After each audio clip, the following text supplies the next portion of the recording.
सबसे पहले बड़ी खबर राजगढ़ से, जहां पुलिस ने नकली नोट बनाने वाले गिरोह का पर्दाफाश किया है। 54 लाख के नकली नोटों के समेत 4 आरोपी गिरफ्तार किए गए हैं। आरोपियों के पास से नकली नोट बनाने का सामान भी जब्त किया गया है।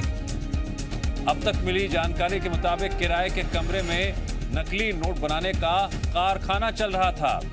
1 लाख के नकली नोट 30,000 रुपए में ये आरोपी बेचते थे, लेकिन इनका यह खेल अब बेनकाब हो गया और नकली नोट बनाने वाले इस गिरोह का भंडाफोड़ करते हुए पुलिस ने कार्रवाई की और आरोपियों को गिरफ्तार कर लिया।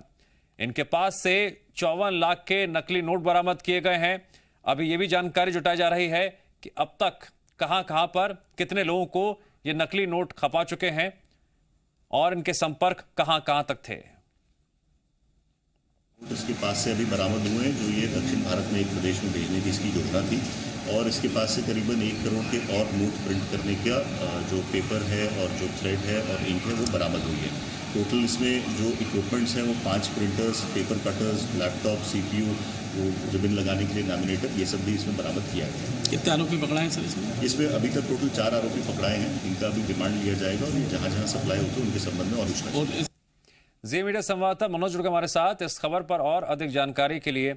मनोज, इस पूरे मामले में सबसे हैरान करने वाली बात तो यह है कि किराए के कमरे में नकली नोट बनाने का यह काला खेल चल रहा था। कब से यह खेल चल रहा था, कितना वक्त हो चुका है और अब तक ये कहां पर ये नकली नोट खपा चुके हैं? देखिए, इस पूरे मामले का खुलासा तब हुआ जब 2 आरोपी राजगढ़ जिले में नकली नोटों के साथ उनको बाजार में खपाने की तैयारी में थे, और जब उन 2 युवकों को हिरासत में लिया गया तो उन्होंने राजगढ़ पुलिस को बताया कि ये पूरा मामला छत्तीसगढ़ से संचालित हो रहा है। इसमें उन्होंने एक आगर के युवक की भूमिका बताई। पुलिस ने फिर आगर के युवक को पकड़ा और इन तीनों की निशानदेही पर पुलिस ने छत्तीसगढ़ में जो है छापा डाला और वहाँ कमरे के मकान से जो है ये पूरी जो है सामग्री जब्त की है जहाँ नकली नोट बनाए जाते थे।